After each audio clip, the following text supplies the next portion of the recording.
Welcome back, everybody, to another episode of Bitcoin Prediction. So finally, I'm going to do an episode on the legalization of prostitution in Canada. I keep asking everybody, everyone's afraid to answer this question: is prostitution legal in Canada? The answer is yes. Okay, yes it is. And I'll go over it. Feel free to enjoy this audio stereogram of Sexy Saffron. If you are able to parallel view, walleye view, you need no special VR equipment. You just need to use your magic eye and you should see the 3D image in here. And you should be able to look into the picture and see the 3D image. So I'm going to talk about three things. I'm going to talk about prostitution. I'm going to talk about, what else am I going to talk about? Oh, I'm going to talk about guns. Okay. And of course, Bitcoin. So, what do they all have to do with each other? Well, I'm going to get to it. So, hold on. Let me just, I'm going to put a picture before and after, and you should be able to enjoy that wonderful artwork of mine. But before I do that, let's go to the donation page, shall we? So let me just go to the donation page here. Hold on. All right. Okay, donation page. All right. So here is my donation page, and let's just refresh it real quick.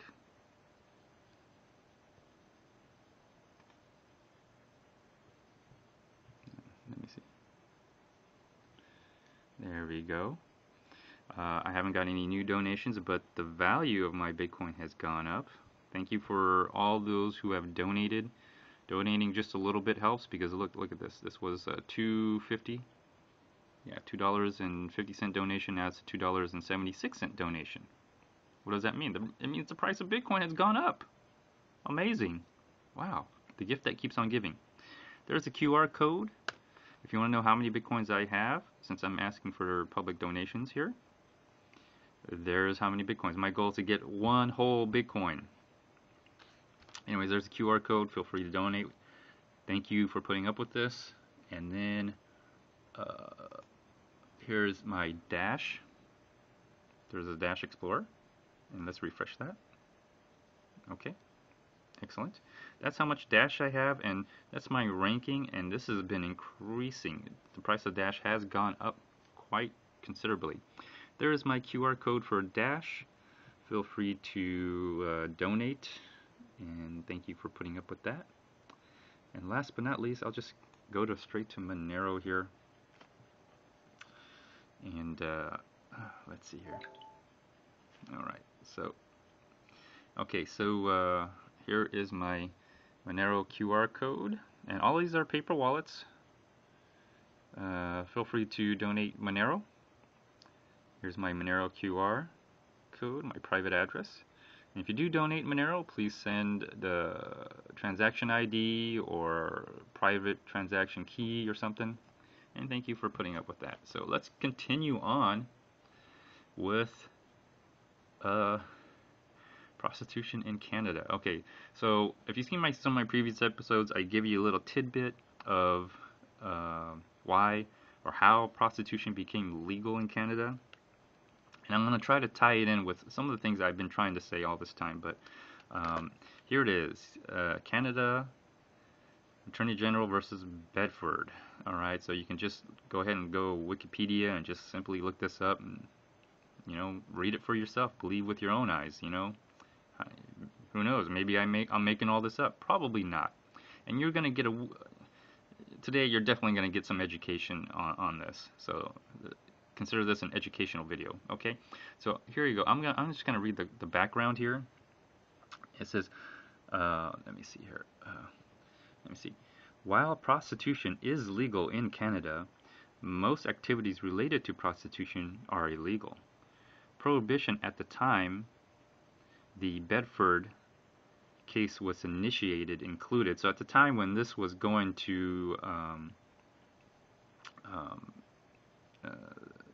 at the time of the case, um, it was illegal to do these things: operating common bawdy houses. Bawdy houses. I guess that means brothels. I guess I'm not sure. This prevented prostitutes from offering their services out of fixed indoor locations such as brothels or even their own homes. Okay. What else? Living on the avails of prostitution. This prevented anyone, including but not limited to pimps, from profiting from another's prostitution. All right, that was illegal, right? And communicating for the purposes of prostitution in public. This prevented prostitutes from offering their services in public and particularly on the streets. So those are all like illegal.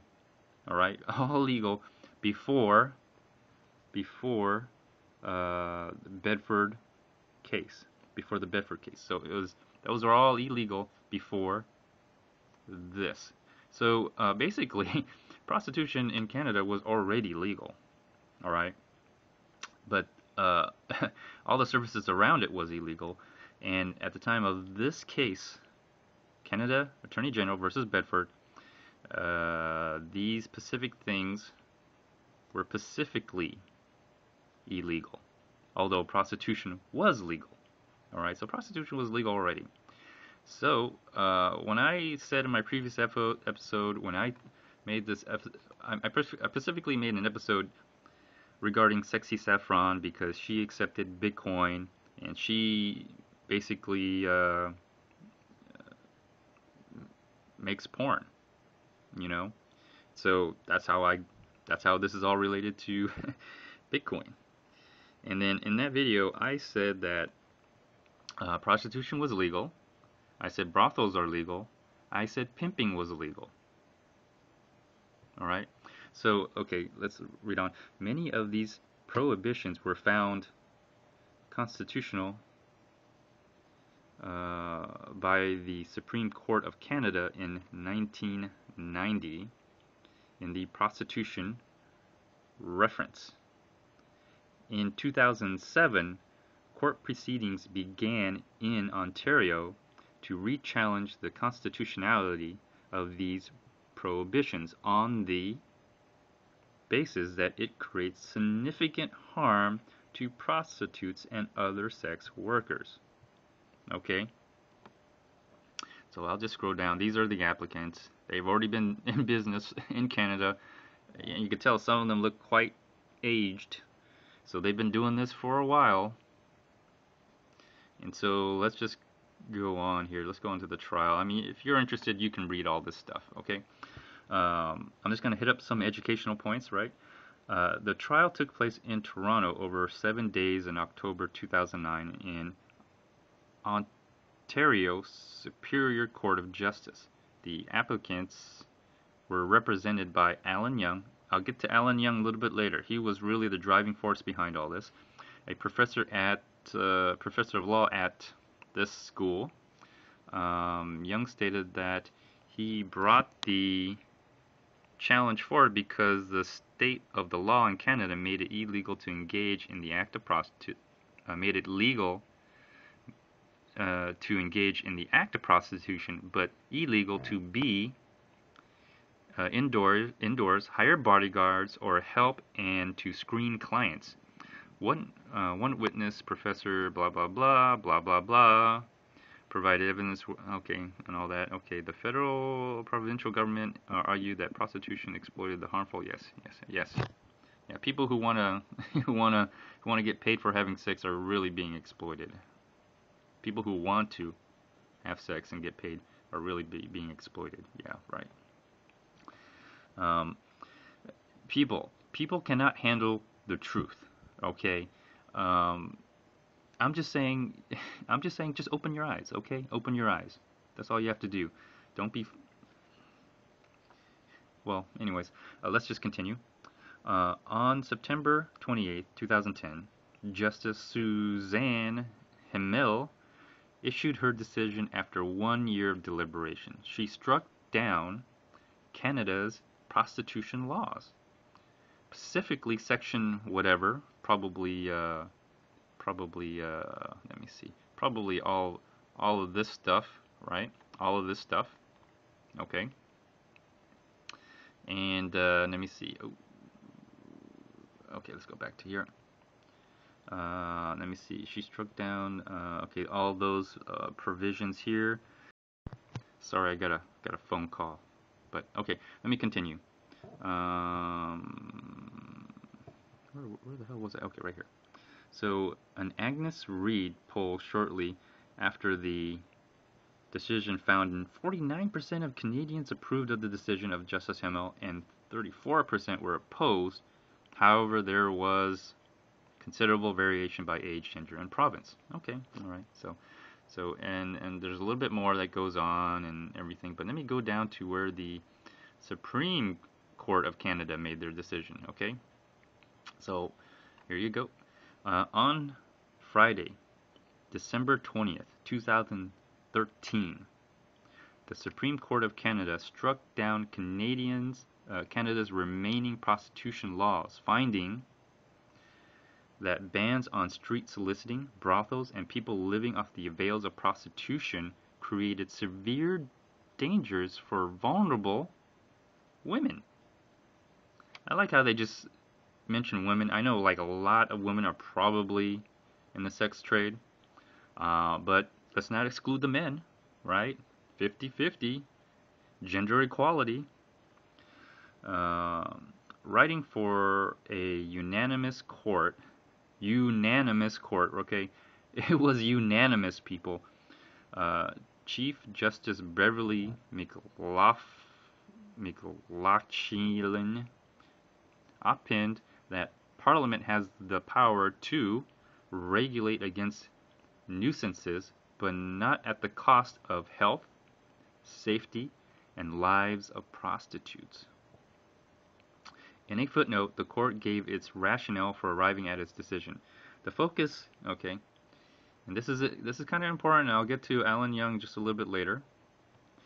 The focus is on security of the person, not liberty, for three reasons. First, the prostitution reference decided that the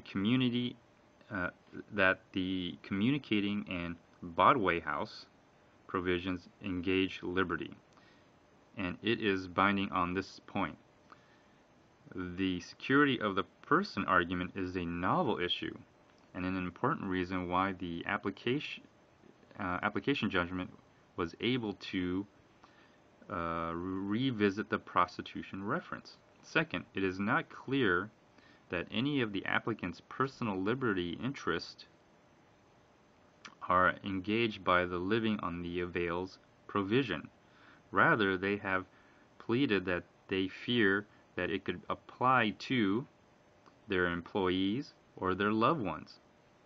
Lastly, it seems to me that the real gravamen, I don't know what that means, but I guess their grievance of the complaint is not that breaking the law engages the applicant's liberty, but rather that compliance with the law infringes the applicant's security of person.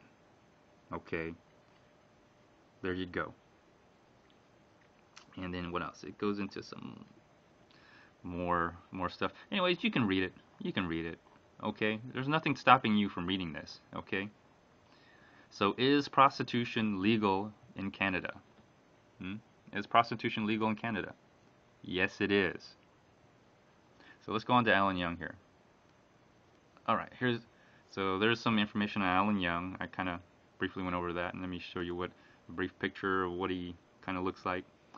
And let me talk about Alan Young just a little bit. This was actually not the first attempt to strike down the prostitution laws by Alan Young. This was actually, I believe, his second attempt.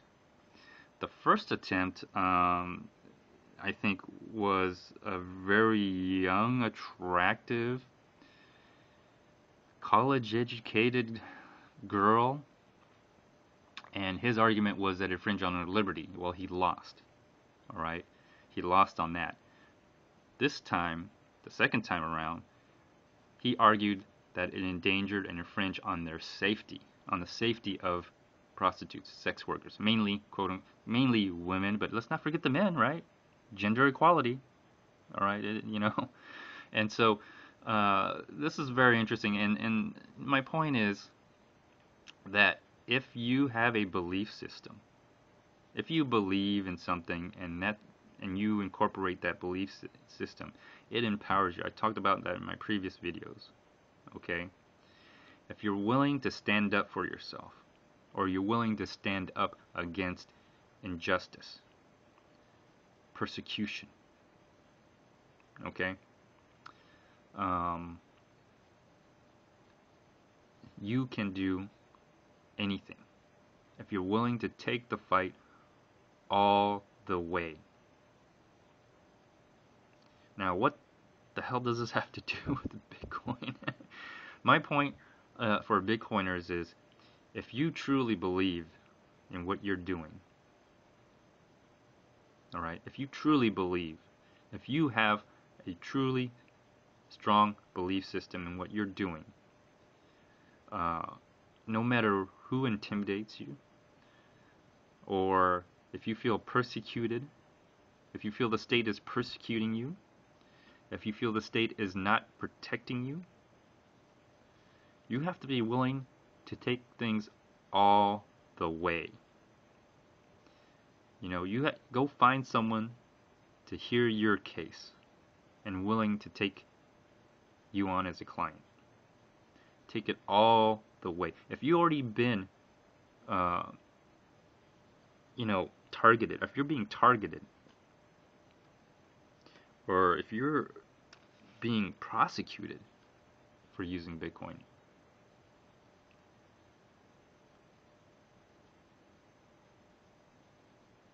have a strong hand. Have a strong hand. Now, strong hand doesn't mean not selling your Bitcoin. To me, strong hand means a lot more things. And this is where the gun's going to come in.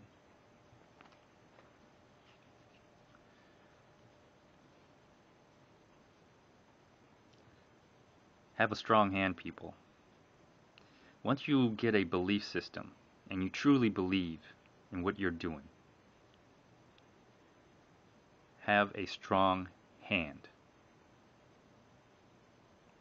Once you incorporate a belief system, you will do things that you never thought you would be able to do. You will say things that you never thought you would be able to do. Are you willing to kill for your beliefs? Are you willing to defend in what you believe in? Ask yourself that. Do you have a strong hand? Okay. The gun part is over. And yes, the gun was loaded. I don't carry a gun that's not loaded. So, Bitcoiners, try to take a lesson from this. Learn from this. I did. You know what I learned? I learned that the power to change the world is within you.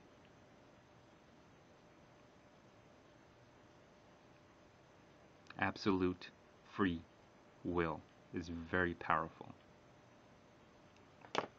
So, anyways, now you all been educated.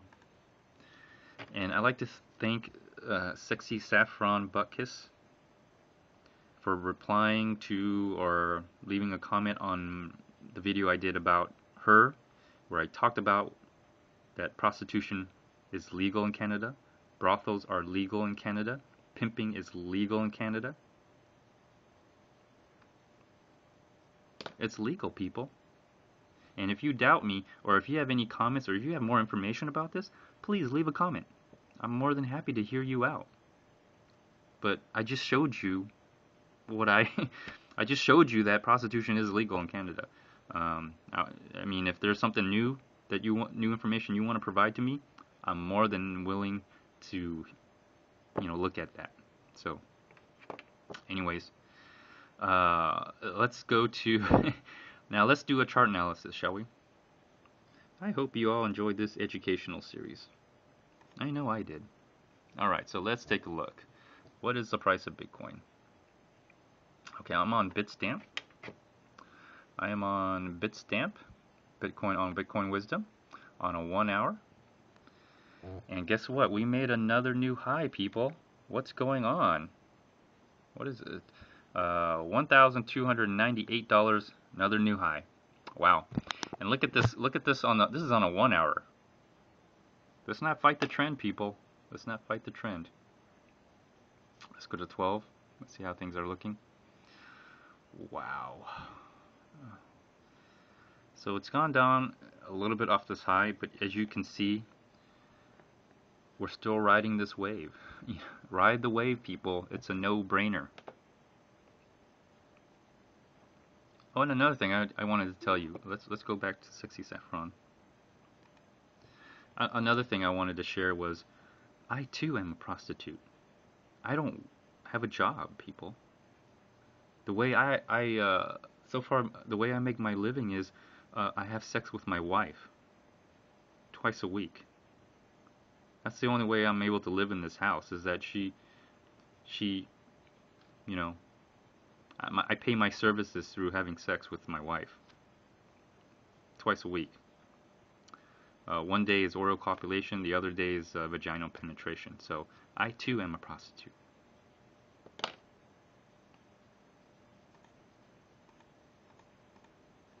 So, anyways, where where was I? Okay, Bitstamp on a okay, there you go. Bitstamp on a 1 day. Ride the wave, people. Ride the wave. This is a no-brainer. This is no-brainer. SegWit or no SegWit. It doesn't matter. ETF or no ETF. It does not matter. The trend, the trend was already happening before all this. The ETF was I mean, how long has the ETF been has been going on? For 3 years? And all of a sudden that it might be, it might be approved, the prices of Bitcoin has gone up. That's all BS, people. Okay? Don't fall for that. Don't fall for that. The price of Bitcoin is driving the ETF, not the other way around. Okay, let's see here. Oh, where is this? Okay, let's go on a 3-day. Oh my goodness, the 3-day. Look at that. And the higher the price is, the more this 10-period average is gonna just be pulled up, touching the bottom of all these candlesticks. So when you look at this like a month later, you'll be like, oh, it's so easy to trade. It's not, because at the time you don't know. Okay, there's a gap right here. By the time we get to the next candlestick and it drives up higher, it'll probably touch this. So a month later you'll be like, oh, it's so obvious. Look, trading is easy. No, it's not. Okay. If you trade or if you do chart analysis, it takes you eventually pay to learn. And you know how you pay to learn? You lose. You make bad trades. That's how you learn. And when you realize how things really work around here, you realize, well, anyways, I'll stop talking. So let's go on to the weekly. I hope you all like this educational video, the how-to video. Let me see here. I'm on the weekly, and let me just give you the time. There you go. There's the time. And I'll show you the banner here. Get a laptop that does it all. Get the proven productivity and enterprise-grade security of Windows 10 Pro. There you go. Anyways, we're getting ahead of ourselves, but that's expected, okay? Because when you're on a bull run, you're gonna get ahead of yourself. But don't worry, the average will catch up. Look at the average. It's been catching up and hitting the bottom of these candlesticks. It will catch up to do this because guess what? It's about to go parabolic, people. About to go parabolic. So it's gonna just continually touch the bottom. Even though there's a huge gap, the next candlestick will drive it up and it'll be touching the bottom of this. Literally, if you look at this average is all of a sudden turning and 90 degrees. Alright, so let's have a look at this. There you go. If you've been watching, you kind of been, hopefully you've been learning something. Here it is. Here it is. We're just right above that high. Let's take a little line here. Just try to get it close. Oh yeah. When you see a weekly candle like this going above the previous all-time high, we're in a serious bull run. We're in a serious breakout. That's a wonderful confirmation. Not only did it, see, the previous candlestick went above it, and this candlestick is way above it, and it's big. Breakout bull run. We're in a breakout bull run. BBR. Wait, is that right? Breakout? No, BO. Breakout. No, I don't know. Whatever. But we're in a breakout bull run, people. Expect 1600. Maybe there's a pullback. I think there's a lot of momentum. Anyways, 1600 is my target price, and then after that, 5,000. Okay, just look at this, and then look at this.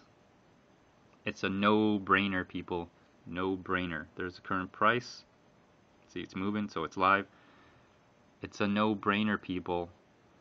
Why would you not do a sure thing? I don't know. I have no idea. Anyways, let's go. What did I want to talk about? Anything else? Hold on here. Let me see. Did I want to talk about anything else? Oh yeah, let's go to the coin market cap real quick. Let's just see what happens. So my whole point of this video is you have the power to change the world. The power is within you right now. And the more you empower yourself, you realize the more you will be able to do things you want in your life. Knowledge is also power. So educate yourself. You know how many people I've asked over the internet on YouTube about, I've asked Adam Meister, is prostitution legal in Canada? He's afraid to even ask that question or even answer it. I've asked Tone Vase. Recently, Tone Vase did a video where I specifically asked, okay, if you were on the chat, I asked, is prostitution legal in Canada? And he goes to Toronto. Alright? He has friends in Toronto. He doesn't even know prostitution is legal in Canada. Who else? I asked Chris Coney. Afraid to answer that one. There's a new live stream going on. Let me see if I can find it. Here, hold on. I'm doing you guys a favor. You'll see who I'm talking about. Let's see if I can find them.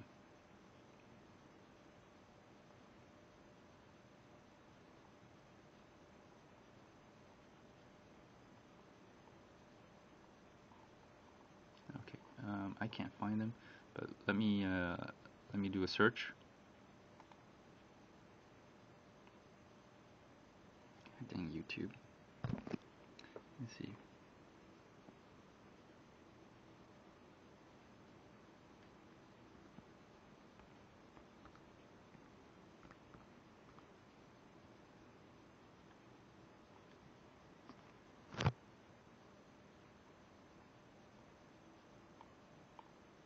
Alright.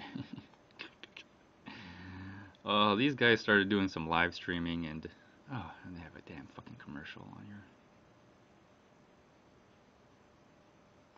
Alright. Alright, there you go. I've recently been viewing these guys that go on a live stream, and that's Jared. If you have time to go there, I try to chat it up. I enjoy the chats because you can just be silly and ridiculous. There's Jared right there. I even asked these guys, is prostitution legal in Canada? Of course, they don't know anything about Canada, you know, because they're in the U.S. I think they're in Virginia. I'm stalking them anyway. I want to see if I can locate them. Then I'm trying to see if I can hack their bitcoins, do a mind hack. That's my challenge. Anyways, if you go to their show, they have a show once a week. They live stream, go in the chat. I'll go there if I have the time. I've been there actually. They've only had 3. I've been to all 3, and I mess around with them. There's a guy named Mike who's on the show who doesn't even own any Bitcoin. I don't even know why he's on the show. I really give him a tough time for that. And also, I think there's another guy, Caleb. Anyways, so, I ask people, and the only thing holding you back is your knowledge about what you know. The only thing holding you back is not educating yourself. Okay? So educate yourself about Bitcoin. I'm telling you right now. Okay, I live in the US. I can trade Bitcoin with anybody. Anyone. I could trade Bitcoins with anyone on the other side of the planet. It doesn't matter. And it's not illegal. I don't need a license. I'm telling you right now. I can travel my Bitcoins from state to state to state. I don't need a license. I can take my gun, alright, and my bullets. I can travel with my gun and my bullets to any state. California, Illinois, New York, okay? I can take it. I don't need a license. I don't need permission. Have a strong hand, people. So, educate yourself, alright? That's what I got to say. Anyways, let's go back to Sexy Saffron one more time before I close out. And yes, the price is going up, okay? Average cost buy all of it right now. Do whatever you need to do. The price is going to go up. Alright, here you go. Let me end it on this. Thank you, Sexy Saffron, for bringing up the whole subject whether prostitution is legal or not legal in Canada. Prostitution is legal in Canada. Brothels are legal in Canada. Pimping is legal in Canada. Anyways, this concludes my episode, so feel free to like, dislike, leave a comment, or do a video response. Until next time, stay tuned.